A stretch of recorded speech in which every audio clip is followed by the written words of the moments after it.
নবীজি বলেছিলেন শেষ জামানায় দুই শ্রেণীর মানুষ আসবে, আমি এদেরকে দেখি নাই।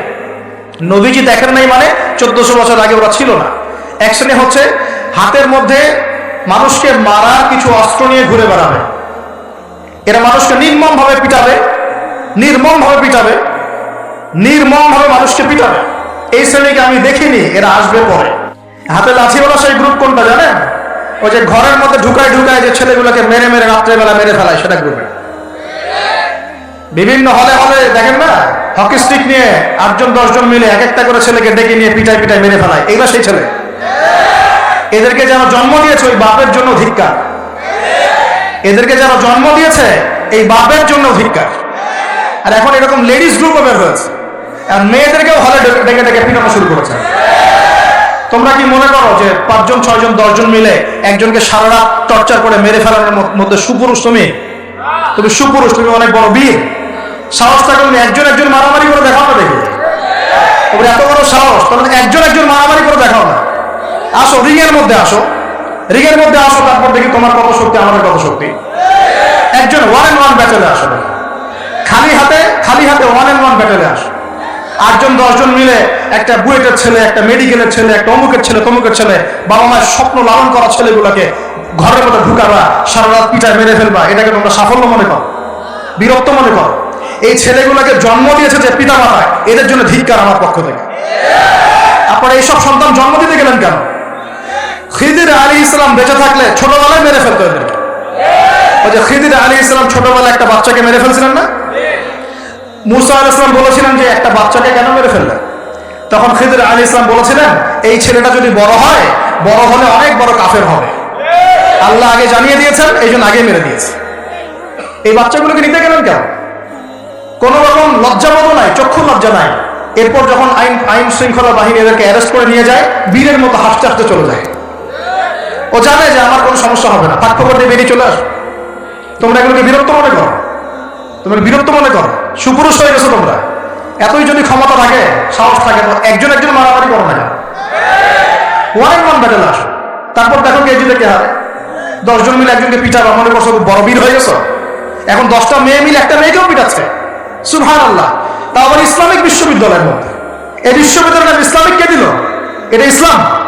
একটা মেয়েকে আপনি ঘরের মধ্যে ঢুকায় সারা রাত পিটাবেন, মেয়েটা কাঁদতে কাঁদতে বলছে আমার পায়জামা পর্যন্ত খুলে ফেলেছে টান দিয়ে।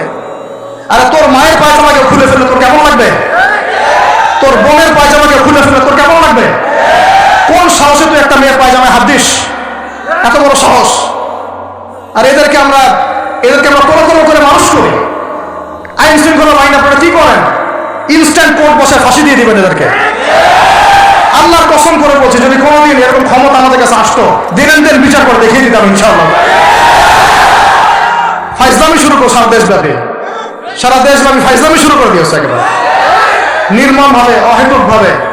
এই যে অসহায় মানুষগুলোকে, ছাত্র পড়তে গিয়েছে, বাবা মার স্বপ্ন লালন করা ছাত্র, ছেলেটা ইঞ্জিনিয়ার হবে, ছেলেটা মেডিকেল সায়েন্সে পড়ে বড় একজন ডক্টর হবে, পিটায় মেরে ফেলে দিল তাকে। এত বড় সাহস! আর আমরা কিছুই বলতে পারলাম না, কিছু করলাম না। কি একটা অবস্থা চলছে! এগুলো যখন চলতে থাকবে একটা কওমের মধ্যে, আপনার মনে হয় যে আল্লাহর পক্ষ থেকে রহমত নেমে আসবে? লা ইলাহা ইল্লাল্লাহ বলা একজন মানুষ যদি বেঁচে থাকে, ওই একজন মানুষের সম্মানে আল্লাহ পাক কিয়ামত দিবেন ইনশাআল্লাহ। সে একজন মানুষকে এভাবে নির্মমভাবে পিটিয়ে মেরে ফেলো তোমরা। এখন মানুষকে পেটানো শুরু করেছো।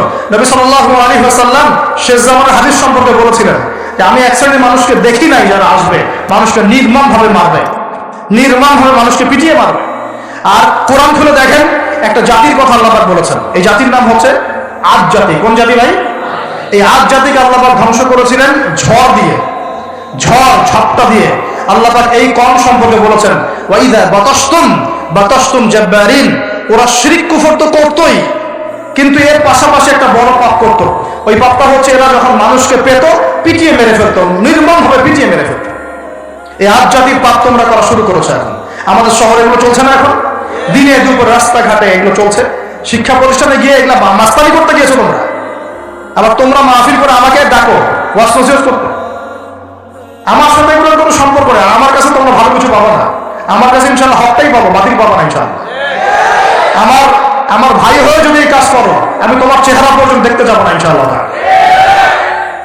আল্লাহ রাব্বুল আলামিন আমাদেরকে ওমরের শাসন দান করুন বলে আমি একটা মাস ওমরের শাসন যদি চলে না, দেখবেন সব লাইনে চলে আসছে ইনশাআল্লাহ।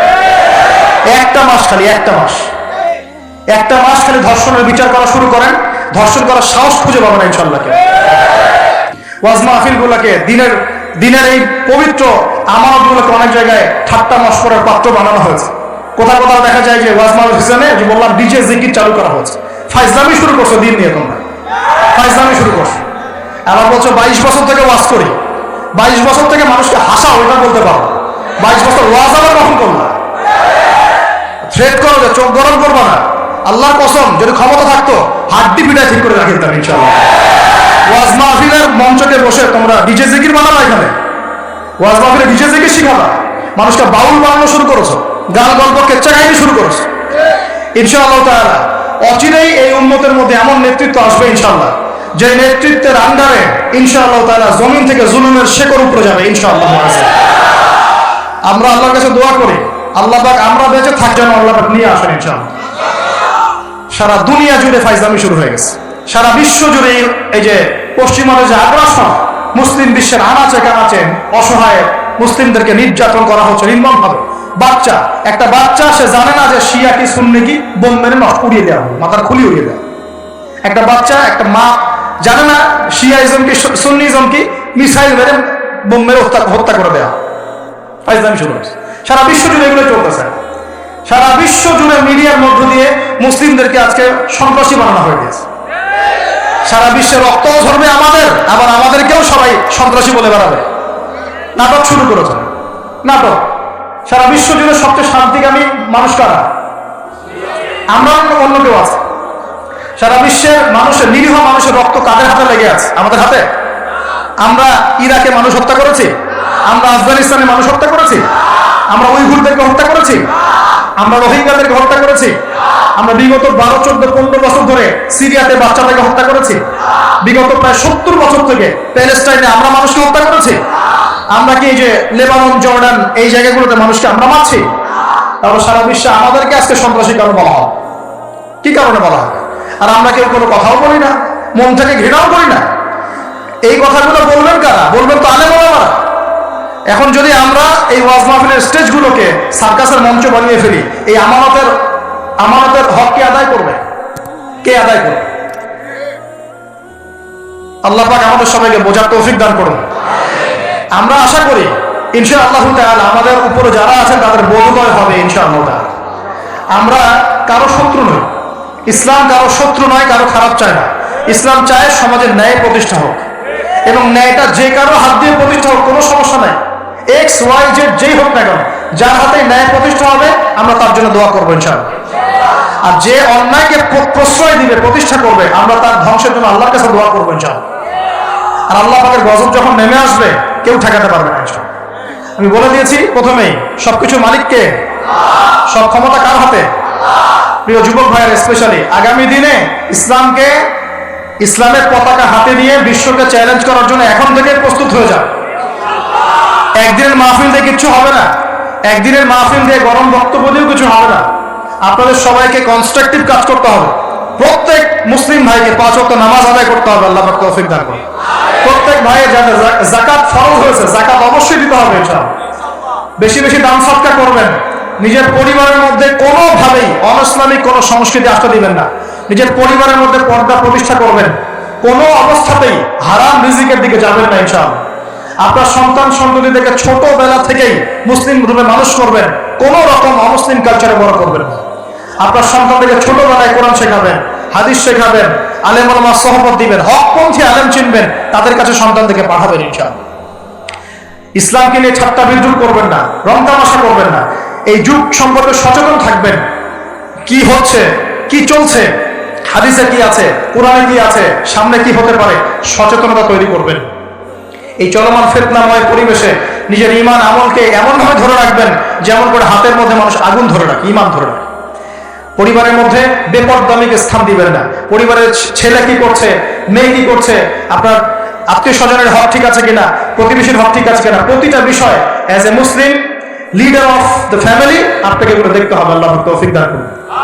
এবং বেশি বেশি সামাজিক কিছু অ্যাসোসিয়েশন গড়ে তুলবেন, যেগুলো সামাজিক অন্যায়গুলোকে প্রতিরোধ করবে ইনশাআল্লাহ।